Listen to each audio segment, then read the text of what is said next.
Look, indeed, we are coming to you tonight from Australia's lockdown capital of Melbourne, and let me try and give a fair and balanced take on what's going on. There are indeed over 6 million Victorians in lockdown, while 15,000 primary and secondary COVID contacts have been required to enter self-isolation. The impact of this lockdown is terrible for business, for people's livelihoods, for school children, and the mental health of the entire state. There was some positive news today, with just 4 new community cases identified from a record 47,000 tests and no mystery cases. This suggests the outbreak might be rapidly contained. But that has not stopped the eruption of a massive political blame game. The Victorian government has copped criticism of its contact tracing capabilities. It was only this week that a universal QR code check-in system commenced.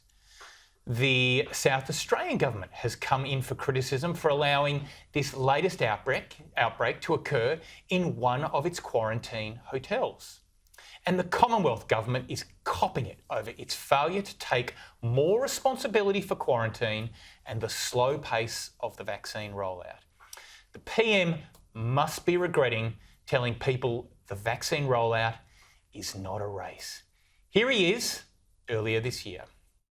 It's not a race, it's not a competition. It's not a race, it's not a competition. This is not a race. Again and again, the PM said it. The only problem is, it is a race.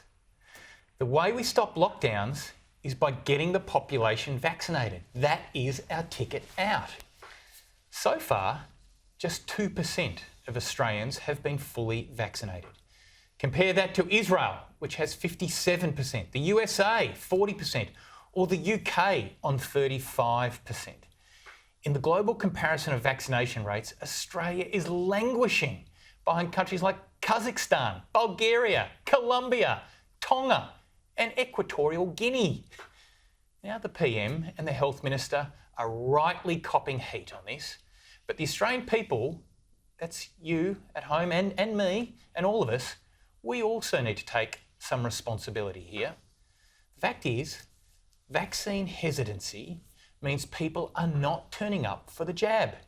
The vaccine is available in large numbers now in Australia, but it's not getting into people's arms.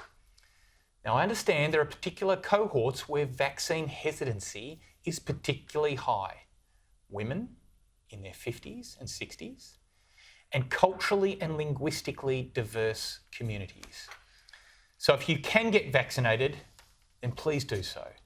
And if you're in one of those groups, it's especially important that you get along and get vaccinated.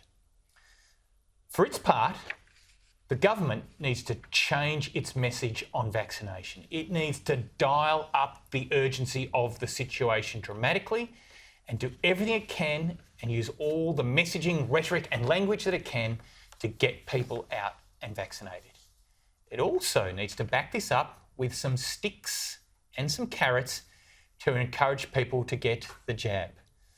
I see in California, they've started a lottery. You could win $1 million if you're one of the lucky people who turns up to get vaccinated and win a prize. Or alternatively, you could start announcing a date when Australia's borders will open again. That will motivate a lot of people to go and get vaccinated. Finally, as this latest outbreak has shown, we need purpose-built quarantine facilities, not just hotels. Now, the PM says hotel quarantine has been 99.99% effective. Well, that 0.01% has caused restrictions in most cities around Australia now. That 0.01% has led to Victoria being locked down again for a week. The Howard Springs facility in Northern Territory has had a 100% success rate.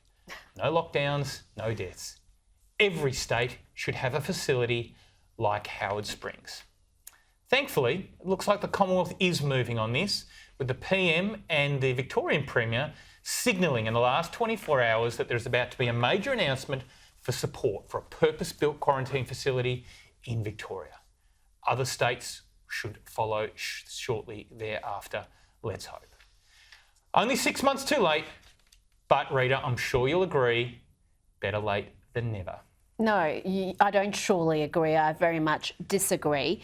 This effort of yours to blame all this on the lack of purpose-built quarantine facilities and the vaccine rollout, which we have talked about on this program for months. Both of us are on the same page that we started the rollout too late and the pace has been too slow. So I'm not going to argue with you, but don't say that's why we've got a lockdown. We've got a lockdown because we've got a hopeless Victorian government that cannot cope with any level of virus in the community. We had 4 positive cases today before the lockdown began, and we are in this 7-day crippling lockdown where everyone in the public service gets their full salary. All these people making the decisions will be getting their full salary.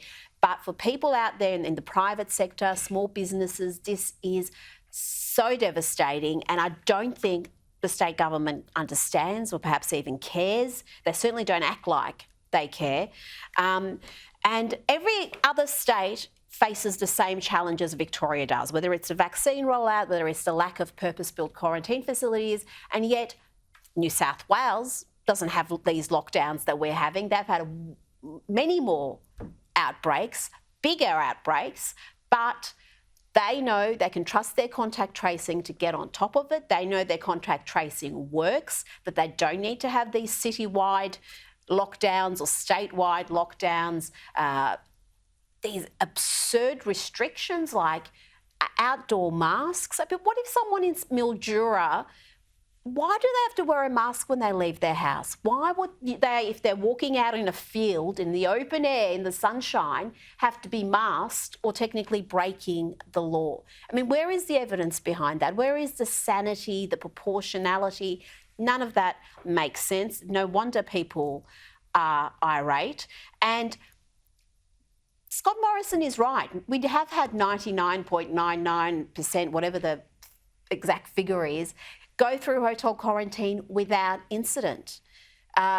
Yes, there's always going to be some sort of human error. There is going to be, when we say that 99% figure, obviously we exclude Victoria and the second wave because that was a schmozzle. But since then, even if you have purpose-built facilities, are you saying there can't be any human error there, Nick? That you can't have any leakage from those facilities? Of course you can, because the same issues we saw in hotel quarantine, you can have there. But why can't we just pick properties for hotel quarantine that are better suited for this virus than hotels that have got no ventilation, that are seeing people get sick?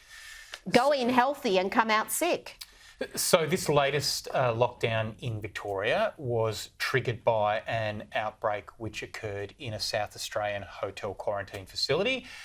It turns out that people were opening and closing doors in the same corridor too quickly, and this virus is so wildly infectious that was all the slip that was needed for a person to catch COVID, not be picked up, then returned to Melbourne, travelled around the city, all over the city, so it seems, for 10 days while in a highly infectious Not so state. wildly infectious that infected anyone else on the plane, though. That's the thing. It can be wildly infectious, but let's not pretend it is wildly infectious in every instance, because it's not. Okay. Now, the reason why there hasn't been an outbreak in the Howard Springs case is because the rooms are separated from each other.